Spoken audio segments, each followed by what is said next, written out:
Now you're going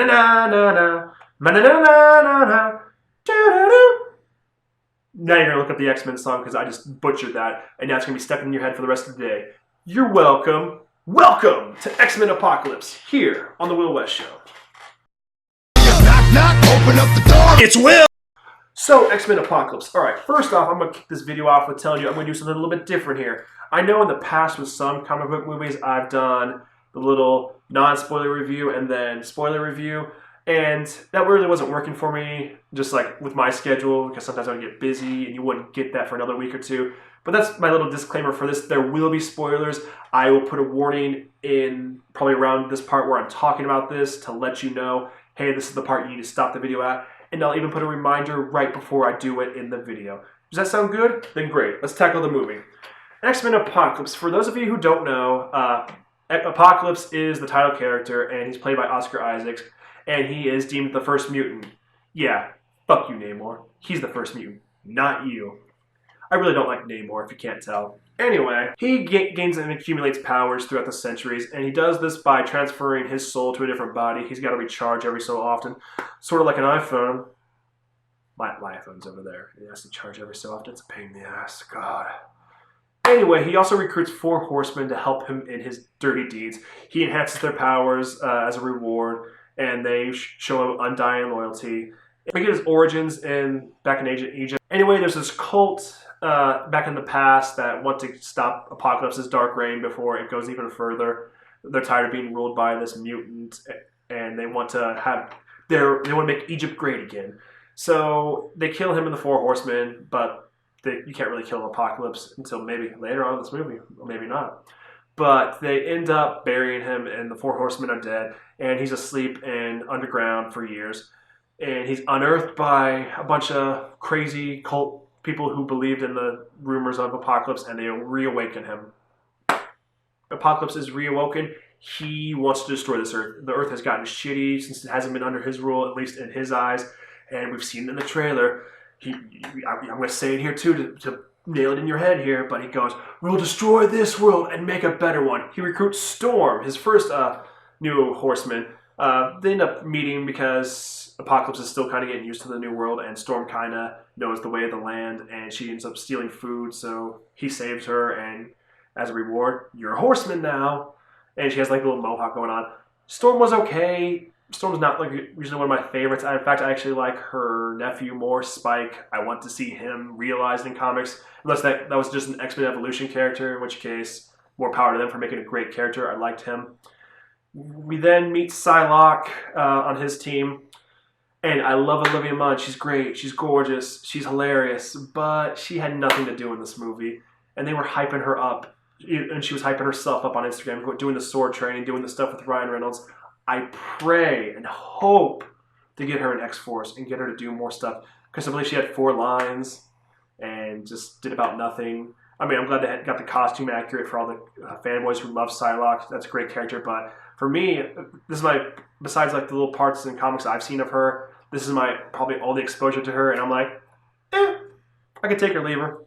We also meet Archangel. We meet him a bit earlier. He's in this like fighting ring, almost reminiscent of when we first meet Wolverine in the first original X-Men movie. He's fighting Nightcrawler. That's a pretty cool fight scene. And anyway, the Archangel suit and wings, those look pretty solid. I know people really wanted that ever since X-Men The Last Stand, but they got a shitty movie instead of Archangel. I'm sorry, X-Men fans. Last Stand was not good. There's some redeeming parts, but terrible movie. I also am kind of, I'm not mad, but I'm at least a little disappointed when you get like the full blue and purple Archangel suit. I'll put a picture of that because from what I do know and what I remember from the cartoon show, that was a cool look, and just maybe they ran out of blue makeup because Mystique's blue, Beast is blue, Nightcrawler's blue, and then they were like, "Hey, make me blue," and they're like, "No, we're out of the blue. We can't blue you too." We also get Magneto, Michael Fassbender. Holy shit. One of the positives of this movie. He continues to steal the show. Him and McAvoy. Those roles of Magneto and Xavier should have been almost impossible to cast. Like, First Class should have went down the shitter.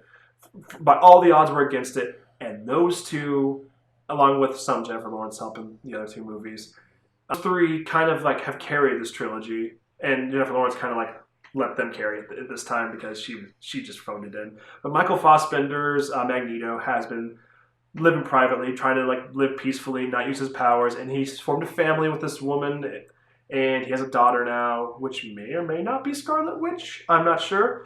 Comic fans, Magneto is the father of Scarlet Witch and Quicksilver. We know this, but for all the uninitiated, there's that. Anyway, there's like an accident at the factory he works at, a metal factory, funny enough. He ends up saving this person, and everyone sees it. They expose him to the police, and he tries to do Professor X's way and be peaceful. He's like, you know what? I have a family now. I'll pay my dues and go to jail if I need to. And his daughter starts freaking out using her mutant powers, 6 birds on everybody. The guy's trying to get Magneto accidentally releases an arrow, and it goes through his daughter and his wife, and it's heartbreaking. It's almost as heartbreaking. It's almost on par, if not just maybe a step beneath, when we see Magneto and his parents being separated in the Holocaust. It's heartbreaking, and he's just like, he sold me. Like, I was almost in tears with him going like, is this what you want from me? Is this what I have to be? And he just goes ham and fucking kills all these guys. And then he goes to the factory to the guys who revealed it to him, who revealed his identity to everybody. And then Apocalypse kind of kills them and says, hey, you want to destroy the world for them destroying yours? Like, I'll give you more powers. I'm paraphrasing there, obviously, because even though Oscar Isaac's plays him, he's not that much of a smooth talker. He just goes like, hey, here's more powers. Let's destroy the world. All right, I mentioned Jennifer Lawrence. I love her as an actress, but I think she needs to take a break a little bit. I mean, she can do whatever the hell she wants, but she's done 3 X-Men movies, 4 Hunger Games movies, almost every other David O. Russell movie. I think she needs to pump the brakes, maybe do a movie or 2 a year or something now, since she has that free time. Enjoy herself, because I feel like she kind of phoned it in here. And what happened to Mutant and Proud? I just saw Jennifer Lawrence / Joy / Katniss Everdeen right there, kind of going, oh, you're an X-Men now. You're going to fight. Blah, blah, blah. I love her as an actress, but I feel like she phoned it in. Just like how I phoned in that segment about her. The new X-Men, the original First Class. Let's see, they were hyping up Jubilee. She had nothing to do. I'm glad they had a suit accurate to her, but she did nothing. Maybe she did more in some deleted scenes I'm hearing about now, but she did about nothing. Phoenix stole the show. Holy crap, Sansa Stark, is that her name? Yeah. I haven't watched Game of Thrones in a while, guys. Sue me, I know. She was great. I love her and Scott's introduction to each other. They initially hate each other because Scott is just wearing bandages before he gets the goggles. And she's like, watch where you're going.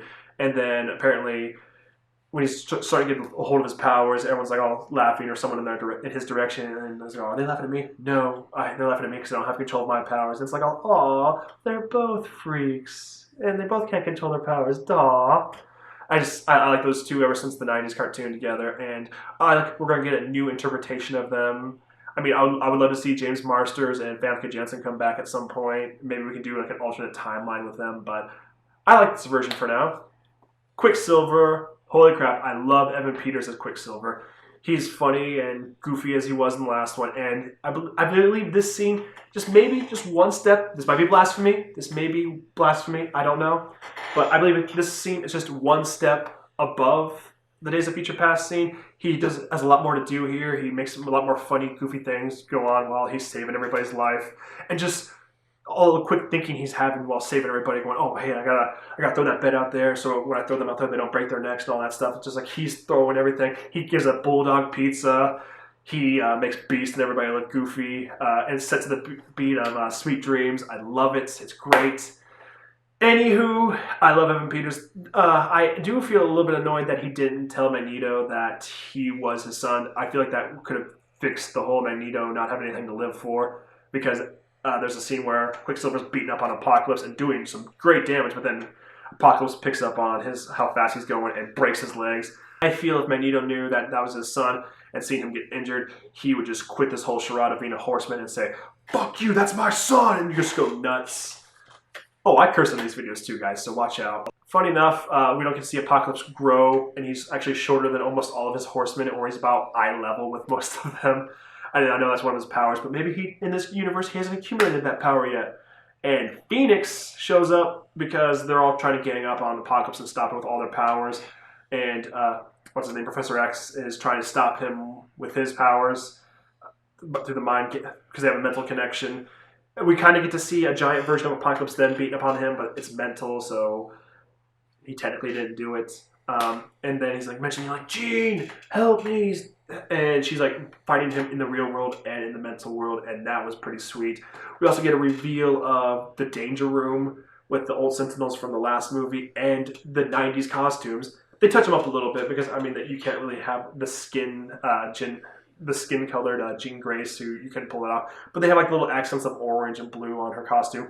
They modernized most of them. I love Cyclops' look. Holy crap. I love seeing that suit realized. But yeah, even though this movie isn't completely perfect, it's a little bit of a mess, and I know I probably gave it a lot of positives, I do got to say it's a 4 out of 5 here. Not perfect, a little bit of a mess. I know some people are calling for Bryan Singer's head because this movie did their villain no justice. But anyway, I enjoyed it. Oh, I'm not even done talking about this movie yet.